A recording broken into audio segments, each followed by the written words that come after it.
Have you ever had the feeling in the pit of your stomach that it was time to reinvent yourself?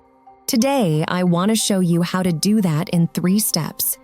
But first, let me share something. I watched the movie Gravity the other day, and there is this scene toward the end where Sandra Bullock is in the middle of space with a fire extinguisher, and she starts spraying it because she has no other way to get to her destination. That's because in space, unless something hits you once you're on a trajectory, you're gone forever in that same direction. There's no turning back. You will just keep floating and floating and floating further and further and further away into the dark abyss. This is because of Newton's law of motion. An object in motion stays in motion unless acted upon by an outside force. Your life works much in the same way. Most people, if you look at how they're operating through life, they're sort of sleepwalking through it on autopilot. They don't really stop and pause and say, wait, did I actually choose this life, or was it chosen for me? So that's what I'm going to be getting at. How can you metaphorically take your own fire extinguisher and just give yourself a little nudge in a different direction? That leads me to my question for you, and there's no judgment. But if you really took your life the last 90 days, and you were doing that for the next 5 years, would you be satisfied? Would you end up in the spot you wanted to be? And if the answer is no, unless you stop that momentum, nothing is going to change. So the first big point here to reinvent yourself is to lean into the discomfort.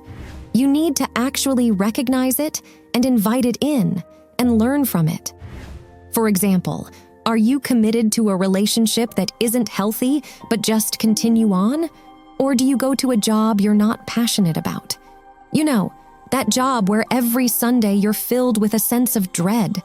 They even have a term for that now. The Sunday scaries. Where you're sitting there Sunday night and you're freaking out because you know the next day you gotta do it all over again and you only get that little taste of freedom on the weekends. Most people try to numb themselves from the pain through drinking or partying or just zoning out in front of the TV, or they overuse social media. I was there too, but the first way to change your life is to not numb yourself. So if you're dissatisfied right now, that's a good thing, because you can learn important lessons. Pain can be the strongest motivation. In the same way that if you're walking on a hot pavement, the pain is telling you to go find some shade, to go put on some shoes, or you're gonna burn yourself. Negative emotions are a call to action. That's all they are. If you have a headache, that is a sign that you should drink water. If you have pain in your chest, sometimes that's a sign that you are sick. Physical negative pain translates to, hey, fix something. It's a warning sign. It's like a gauge on your dashboard that flashes to pull over and check your engine.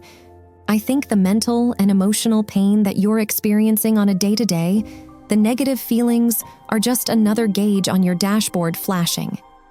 Hey, check something. Change the momentum. Because until you do, until you become aware of it, it's just going to continue. So now that you have what you don't want, you're ready to start tapping into the fun part. Step number 2 is to start creating the level-up version of yourself.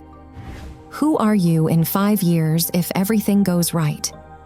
This is what we call designing a dream character. Just like a movie or a game where writers build a character, they give them all the traits, storylines, quirks, and rough edges that people can connect with. You need to do this for yourself. What this does is it allows you to tap into one of the strongest emotions out there. Any idea what that is? Excitement.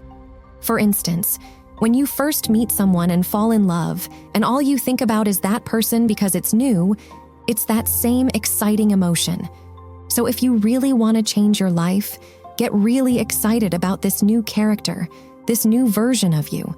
For instance, I would read books like The 4-Hour Workweek, and it would talk about living a life on your terms and with freedom, and it got me so excited for the version of myself that I wanted to live. Now I work a remote job that I love and I set my own hours. So start to set a solid plan of who that person is you want to be.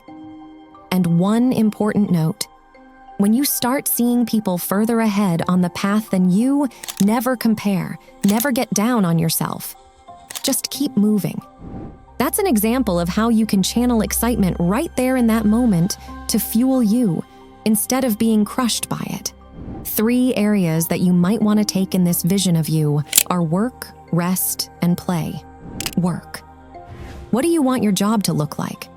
How do you want to make your money? How much money do you want? One thing here is to set an aspirational hourly wage. And what I mean by aspirational is don't settle for an okay hourly wage. What do you truly want and believe is achievable? Rest goals. These are things that you want to be. What do you want your body to look like? How do you want your relationships to look?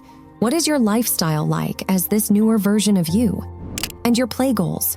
These are adventures. Again, I set the goal. I never really traveled much. I wanted to see the world like the 4-hour work author was talking about. And it was only in setting that goal that I was able to tap into the excitement of that energy and flash forward and see myself doing it. Revisit this new version of yourself every single morning and every single evening. Put it somewhere where you can see this dream character of yourself. Look at your goals every single day. As it says in Napoleon Hill's book, Think and Grow Rich, set an ideal target number for yourself and look at that thing every morning and every night. There's definitely something to designing that dream version of yourself and then seeing it every day and working towards it. I started doing exactly what I'm telling you. Design that level up view, write out exactly how you'd think, feel, and act, and see it every day. I'm not even kidding. Conservatively, I'd say 60% of everything I put in my vision has come true. Not instantly, not without work, but it came true. It's all about manifesting the ideal version of yourself. Step number 3. This is the most important one because it's not enough to just identify what you don't want and identify what you do want. You actually have to bridge the gap. Let me tell you a quick study because I think this sums up this point wonderfully. It was 2001, and a group of around 250 people in the UK were all trying to get fit and get their six-pack abs back. So the researchers split these people into 3 groups. Group number 1 didn't do anything. They were just told to track how much they worked out. For group 2, they told them to track how much they worked out and also told them why they work out. The benefits of improving your heart, an improved immune system, and stuff like that. Now, this is where it gets cool, because with the 3rd group, they did the same as they did with group 2, but they also did one more important step. They said, hey, write a specific time and place that you're going to work out. By the end of the study, only 35% of groups 1 and 2 worked out at least 1 time a week. But the 3rd group that had a specific time and place action plan of how they're going to make it happen had a 91% completion rate on 1 workout a week or more. It's easy for us to listen to YouTube videos and easy for us to read self-help books, but unless you have a specific action plan of how to do it, hate to say it, but that study shows that it's in one ear and out the other. So, back to you. What is your plan?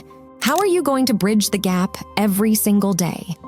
I found that you have to reinforce that identity by doing something every day that confirms your goal. I like the principle ready, fire, aim. Most people ready, aim, and fire, but they get caught in the ready and the aim. And when it comes time to fire, they're like, oh, is this lined up perfectly? Should I realign my goal? Maybe this is the wrong target. That's where they get in their head. What you have to do is ready, fire, aim. Get your setup, but then you just go and then you readjust after. A lot of people use preparation as a form of procrastination.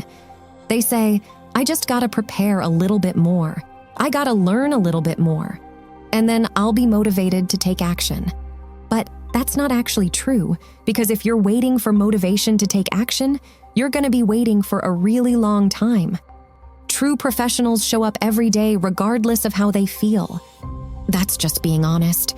Professional bodybuilders or people who have a really aesthetic physique will tell you if they just waited till they felt like working out, they wouldn't do it. But once they're there, they feel motivated and the workout is business as usual. So don't feel like you have to wait for motivation to do what you want to do. Motivation is sort of a myth in that way. And I find that a lot of the motivation comes from actually taking that first step. Ready, fire, aim. So remember that. You can achieve your goals and the best version of yourself. So that's it. I hope you liked the video. See you for the next one.